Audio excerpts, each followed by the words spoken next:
Volana iray, mpanoratra iray, fandarana asa ny tranombokim-pirenena malagasy io.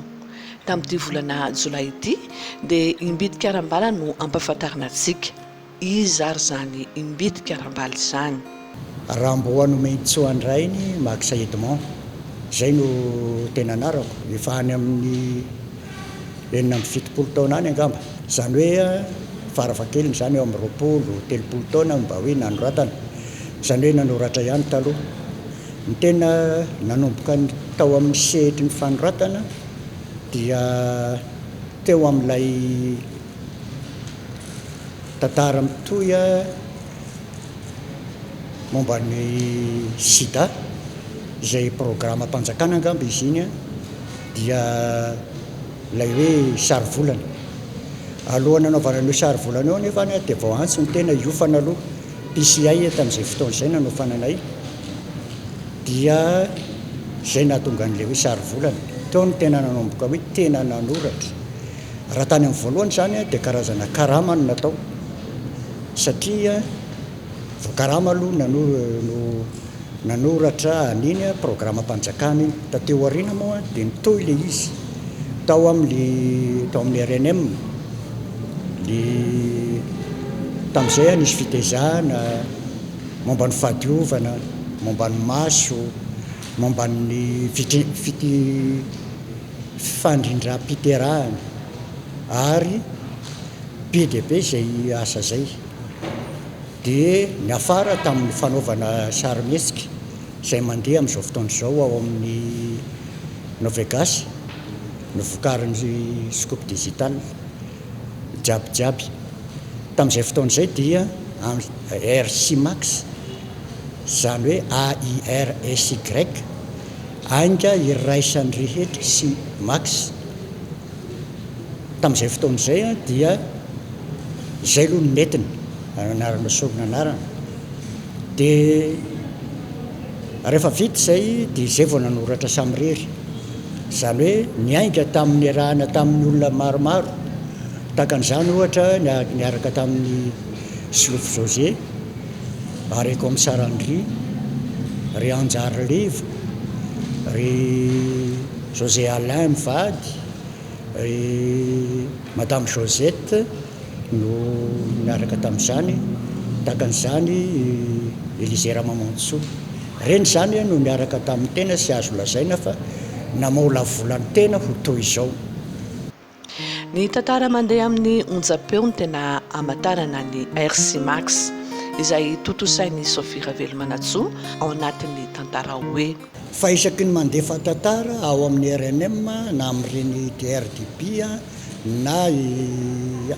tsy maintsy misy olona amin'ny telefona aty amiko fa iza moa ianao. Ny dikan'izany tsy dia hoe akory ny ratsy ny zavatra soratan'ny tena fa mba mampisaina olona. Fa ilay famakiana boky misy rehefa atao boky izy tsy tadidin'ilay olona. Ka raha hihaino tantara amanjery ilay olona, raha hihaino tantara sy hijery ilay olona dia mahavita izay zavatra hitany maso ary ny zavatra ity ivelany ilay rendrarendra. Taty aoriana efa nisotro ronono kosa ry Max vao nanoratra boky. Raha mijery an'ilay boky isika dia hoe imbitika arambala sy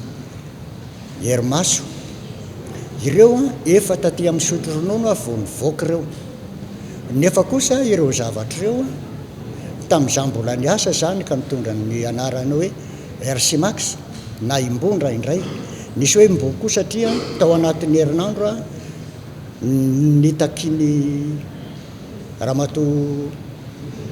Sophie Ravelomanantsoa hoe Max vonjeo fa tsy fetiny iray ity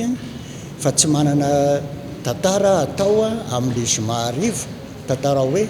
ary tsy manana tantara atao amin'ny sabotsy arivo, tantara indray miseho. Dia nataoko ilay izy ao anatin'ny herinandro larobina, zoma dia larobina meko ilay izy, tantara anankiroa izany ny anankiray, dia ny anankiray ilay hoe taiza nisy ny atsoko tamin'ny fetiny iray io, dia ny anankiray ilay hoe zany kadady. Fa ilay imbitika arambala sy Hermaso dia vokatry ilay RC Max. Izany hoe rehefa retirety ny sotro ronono dia tsy nahavita nanoratra intsony sady efa antitra dia ireo tantara rehetrarehetra ny tononkalo rehetrarehetra ny hira rehetrarehetra ny tantara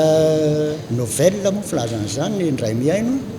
reny rehetrarehetra reny efa natratra any amin'ny efapolo latsaka dia atao inona fotsiny ao moa le izy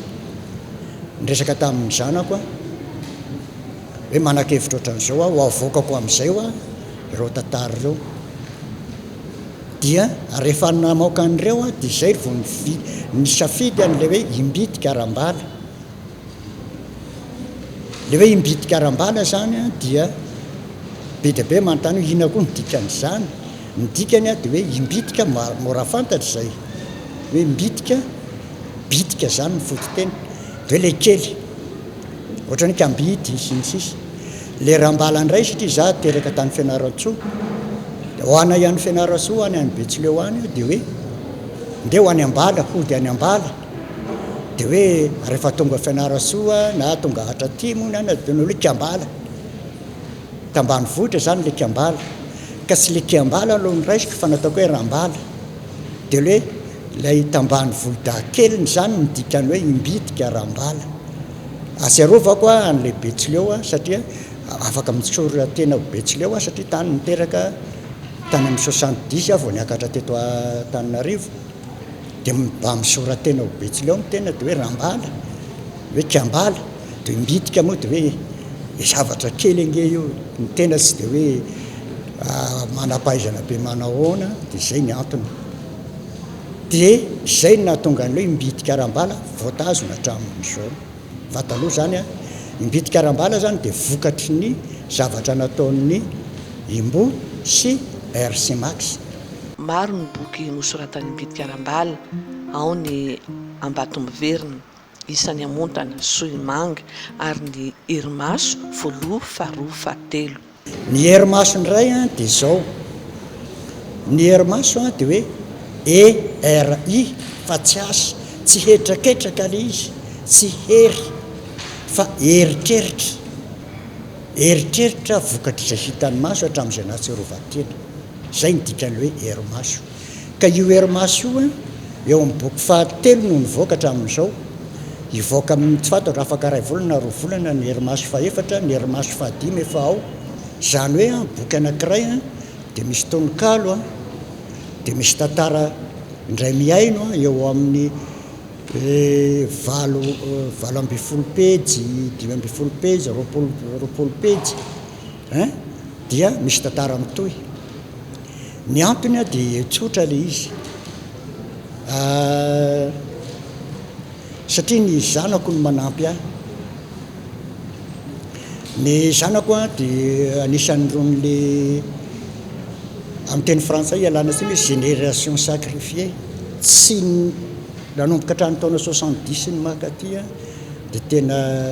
tsy nety mihitsy ilay fampianarana tena tsy namaky boky tsy tia mamaky boky ny ankizy tamin'izany fotoana izany dia farany zavatra ohatran'izao no heverina satria amin'izay angamba vao mba ho tian'ireo zanako sy ny zafikeloko ireo ny hamaky an'ilay boky ary tiany tokoa tateo aoriana satria raha tantara ray amanontolo no ataonao dia kamo izy fa ao asitsika tononkalo 7 na 8 asitsika tantara folokely anankiroa na anankitelo dia asitsika tantara mitohy zay ny boky ray ary ohatran'izay foana ny fomba hitondrana an'io boky io mandra-patapiny ekeo fa tsy sanatria ka ditra ilainy arahantsika fa voalanjahara saina satria fity tsy haitoaina tafalasaka-panahy matoa na arendrika ekeo fa tsy asomparana na sanatria fahazarana manolotra amin'ny fity amin'njasy na izary lay ambezonao tena sarotra nefa ny ekeko sy nasiako ady varotra ekeo fa mbola tsara hidy satria mbola mitapify ao am-ponao ka tadidy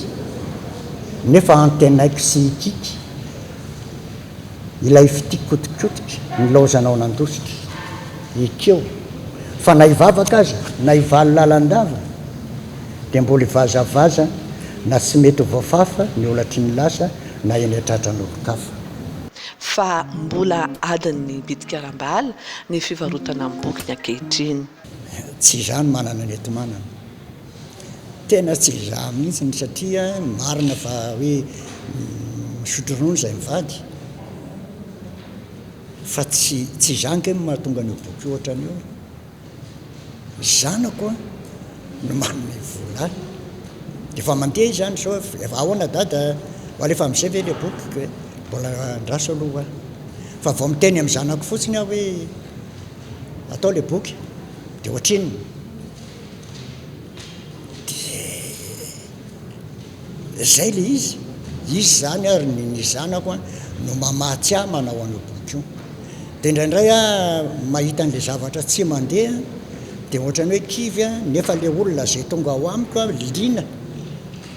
misy lina misy tibe andreo boky reo anke fa ny fantany tsony any angamba de hoe tsy de fantatr'olona le mbitikaram-bala profin'izany raha nametraka tao amin'ny librairie anankiray teto Tananarivo satria anankitelo ny librairie nametrahako azy ny anankiray a mivarotra ihany manomboka efa mivarotra fa ny anankiray mba sendra nandalo a de mba mitady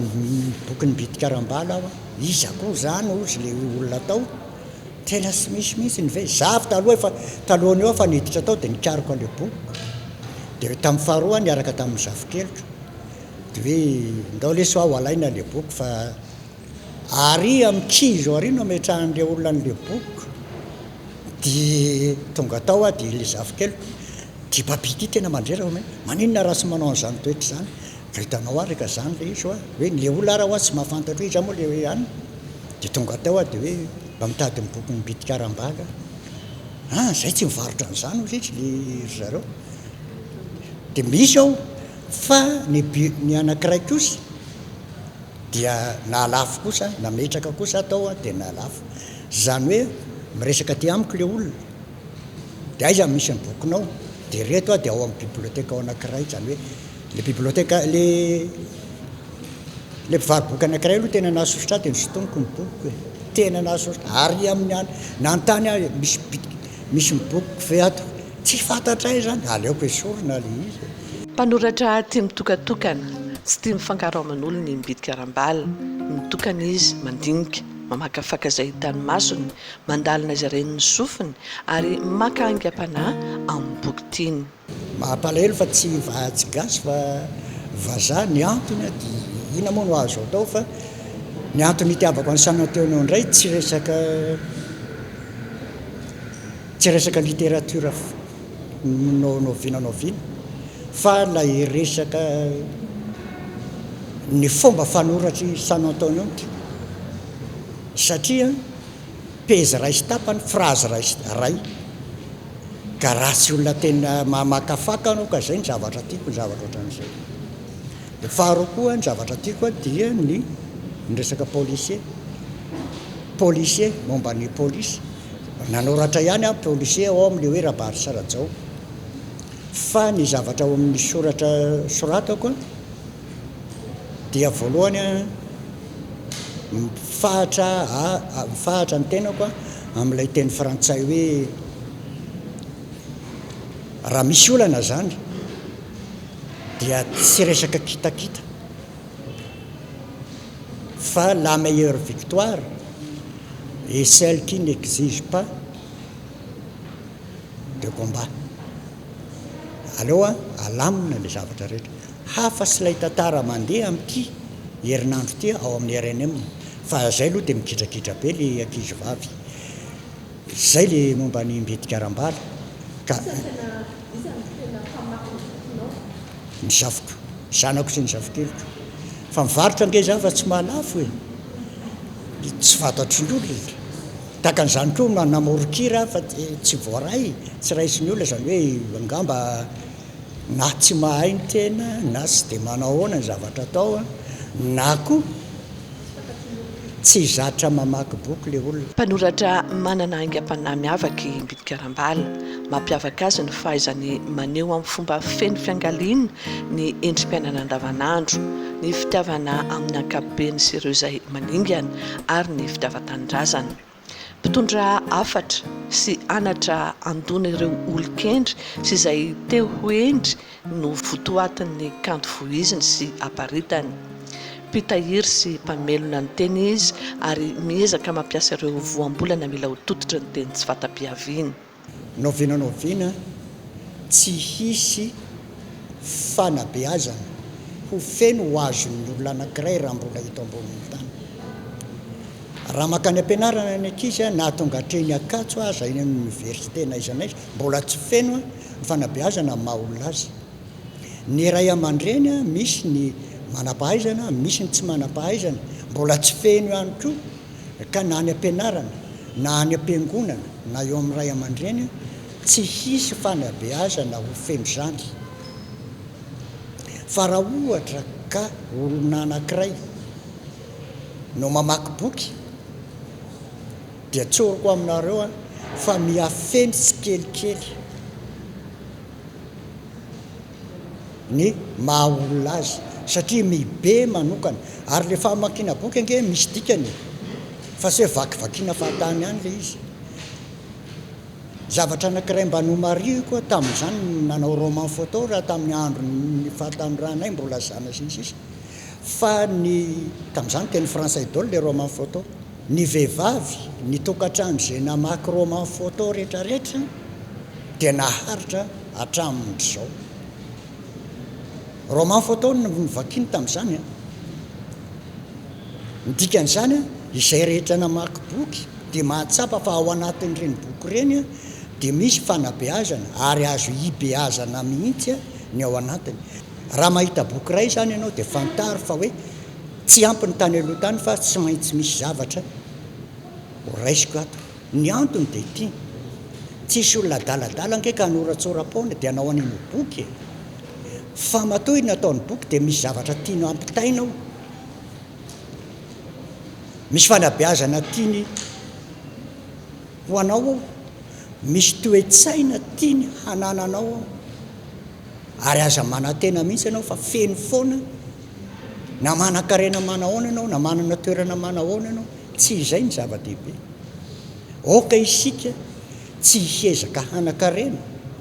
fa hihezaka ho olom-banona. Ka ny boky tsy hisy afa-tsy ny boky. Ianao ange raha ohatra ka hoe mianatra tofoka ianao dia migitrika any ampianarana izay amin'ny ray aman-dreny mifamaly amin'ny ray aman-dreny ianao fa tsy ny boky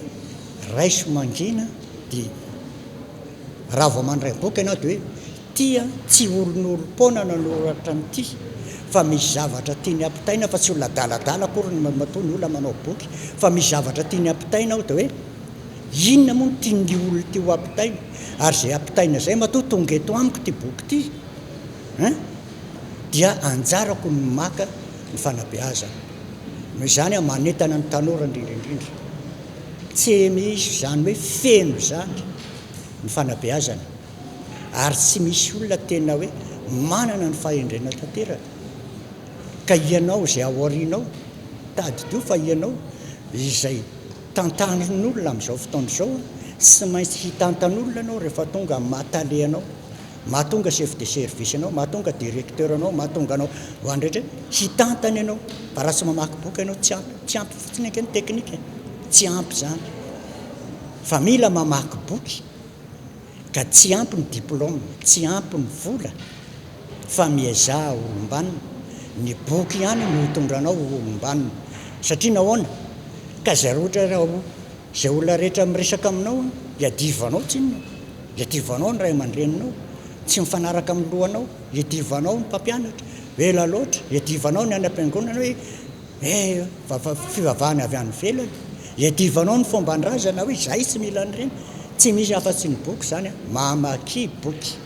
fa ao no ahitanao loharano fa tsy olona dala akory ny olona rehetra izay nanao. Tahiry kalo tsy azo afenina ary eny amin'ny toetra ho an'ny taranaka amin'ny fandimby no rindra sy kanto apetraky Imbidy Karambala. Za mitarika eo aloha izy kosa aoriana dia iny izay miakatra iny Ambohida iny mivoadinitra sy sepitra ary koa mivilavila feno loatra ilay sarety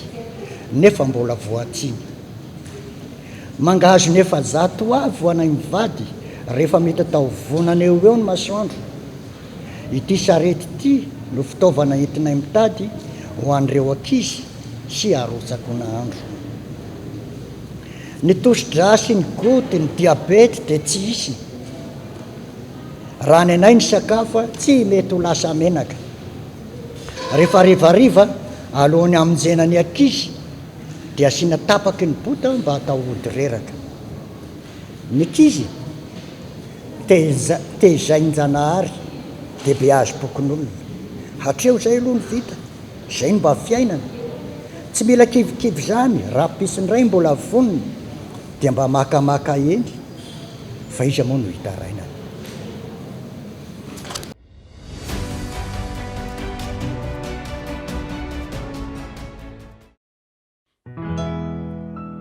eritreritrano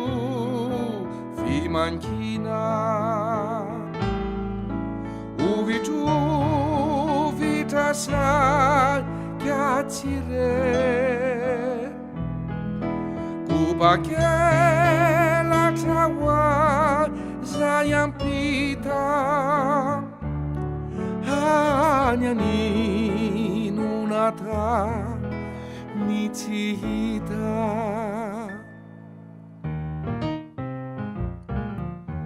ovitrovitra ny antony asa fa malemy ny nofoka jambo to fanano sisa mameno izy ihany ny sisa mbaheno mampangina ny hotany lasa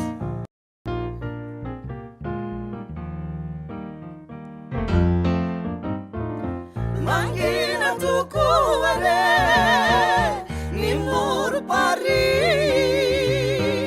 mangina satria tsy misy pitia ny ahitra sisa asa soratra hitanao ao anaty boky takelaka notsongainy izay boky nosoratan'ny professeur Siméon Radzone avokoa izany tononkira izany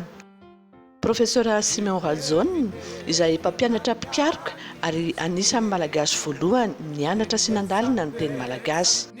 izy ihany koa no loharanjo finahitana ny sampanahy malagasy teny amin'ny anjeny manontolo Antananarivo tsy resaka azy manokana ny fandarana ndao makiboky anio fa ampafantatra anao kosa fa misy ny tranomboky Radzone Siméon Régis izay etsy-Antsahabe Antananarivo fikambanana anankiray antsoina hoe tranobe malagasy moa no anisany fototra ihany koa ny avin'ity tranomboky ity ka ny tena mpitarika azy moa zany dia Andriamatoa Radzone Erika izay zanaky professeur Siméon Radzone sy Ranaivoary Santsoro izay mpiara-miasa aminy le tranobe malagasy karazana fikambanana izy io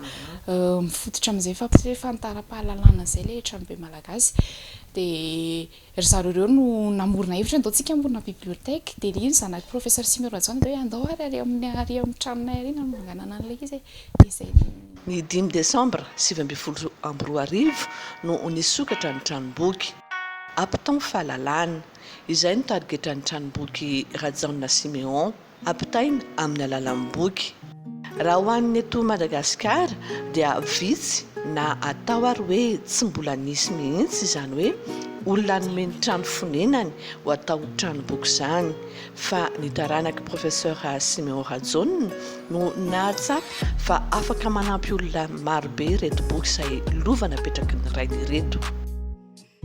ny taranany zany no anisany nanomeny efitrano nanorenana an'izay tranomboky izay no ny fatsapany zareo fa i professeur Siméon Radzone dia anisany hoe olona malaza sy mpandinika malaza teto Madagasikara indrindra eo amin'izay hoe resaka hoe teny malagasy izay ka nisy boky 5 efa ananany Siméon Radzone tato misy ireo boky fikarohana nanaovany fikarohana momban'izay hoe teny malagasy izay misy ihany koa ireo boky nosoratany ao anatin'izay 5 izay izay hita ato amin'ny tranomboky dia noho ny fisian'ireo dia niara-niasa tamin'ny tranobe malagasy ny taranany dia nanomeny efitrano dia ireo tranobe malagasy malagasy ireo namatsy boky hafa ahafana nanokatra nytia tranomboky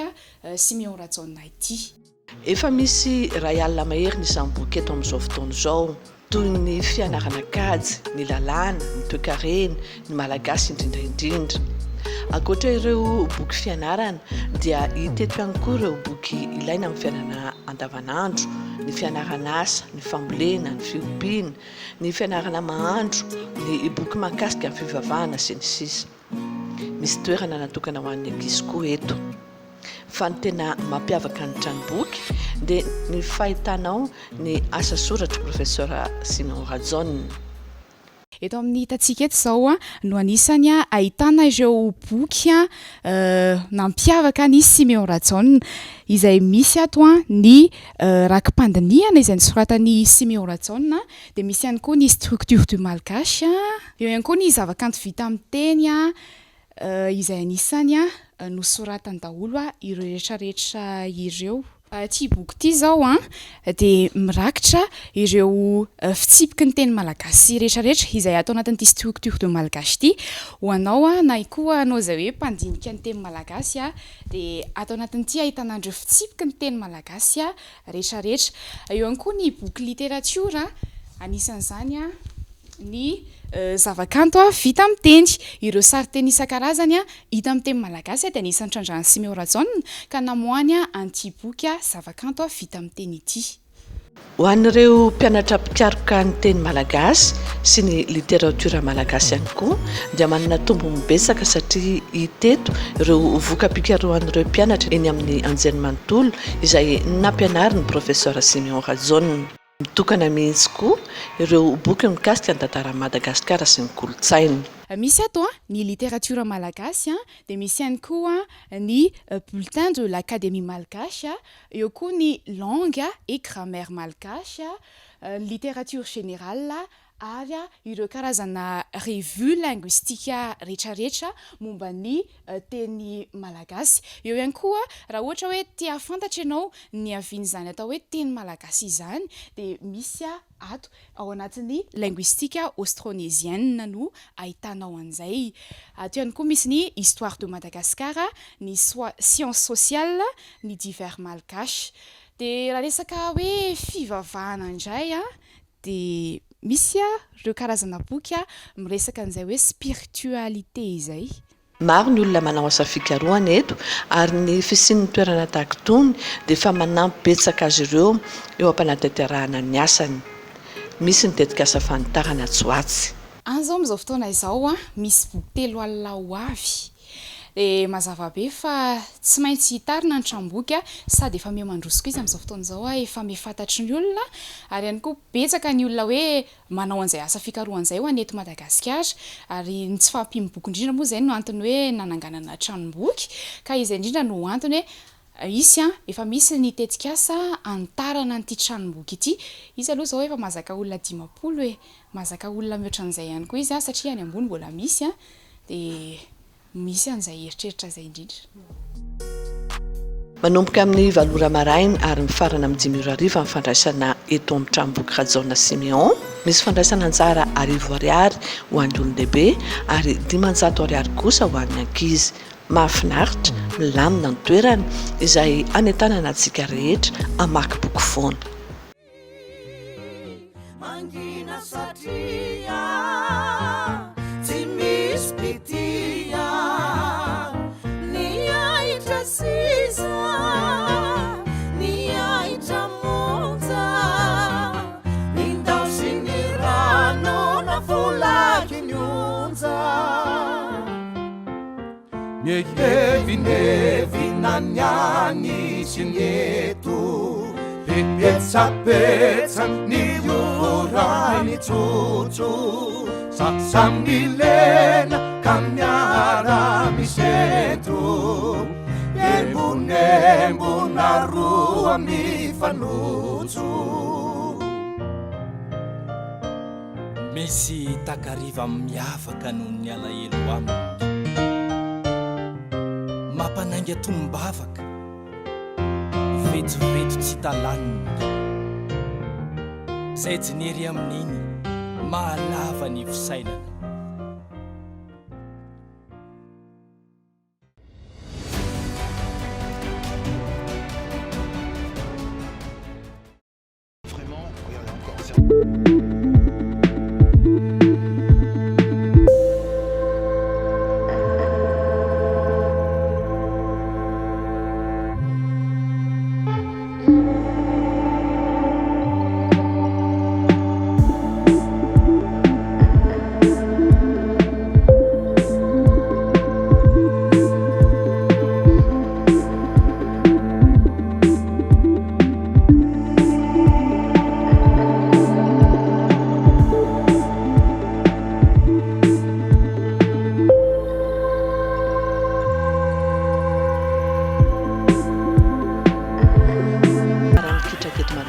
no nahavita dingana lavitra ny ekipa-pirenena nampitombo aoka izany ny fitiavan'ny olona mijery sy milalao baolina kitra izany na ankizy na tanora na olon-dehibe na mponina ambony vohitra na mponina ambany vohitra na mahantra na manan-karena mampitovy saranga ny lalao baolina kitra mampifandray ny tandokanga na piray ny malagasy rehetra tsy mora ho an'ny tokantrano tsirairay anefa ny mividy baolina ao an-janany tsy ho ataony ho fitsony ho an'ny zaza sy ny tanora malagasy koa anefa ny fahafahana ilalao baolina kitra manomboka izao anamboarantsika baolina kolikitra izy ka sady ahafaly azy ny milalao no afaka anadio ny trano sy ny manodidina amin'ny vokatra tsy ateraky ny fianaky ny arona plastika iran-tanàna sy anetsina intsony ny lakan-drano sy ny tatatra noho izany indrindra dia namoaka boky mitondra ny lohateny hoe kolikitra i Andriambolanoro Miray Clémence boky 2 pejy amin'ny teny malagasy teny frantsay teny anglisy sy teny alemana sady voaravaka sary mahafinaritra navoaka tamin'ny fomba ofisialy tao amin'ny tranom-bokim-pirenena tamin'ny 30 volana jona lasa teo ny kolikitra andro iray nahitana ireo niarana asa taminy sy nahatody izany ka nisaorana manokana azy ireo navohitry ny mpanoratra tamin'izany fa tena zava-dehibe ny fanohanan'ireo olona sy orinasa samihafa azy ka nahafahany karakara ny famoahana amin'ny boky famaranana ny volany ankizy rahateo ny 30 volana jona koa nentina nanamariana izany dia hita tao ireo ankizy maro nivondrona fiarahamonim-pirenena na plateforme de la société civile izay nanao fifaninanana sary mikasika ny tontolo iainana ny skoty izay nanao hika mikasika ny kolikitra ary ireo tanora vavy mpianatra taranja baolina kitra avy ao amin'ny famaky Madagasikara ny boky kolikitra noho izany dia sady mampirisika ny olona mamaky boky no mampianatra ny teny vahiny nefa indrindra koa mampatsiahy indray ny baolina sachet ary mampianatra hikoja ny tontolo iainana amin'ny alalan'ny tsy fanaparitahana amin'ny plastika inona ary no mampivory antsika mova tsy kolikitra dia hiteny ianareo hoe ie efa fanaonay tamin'ny elabe ireny baolina sachet ireny fa ankehitriny kosa toa amin'ny taonina miavosa eny amin'ny arabe izy ireny aza paritaka ireny ny sachet na koa ny plastika angony tsara manomboka izao dia anaovy kolikitra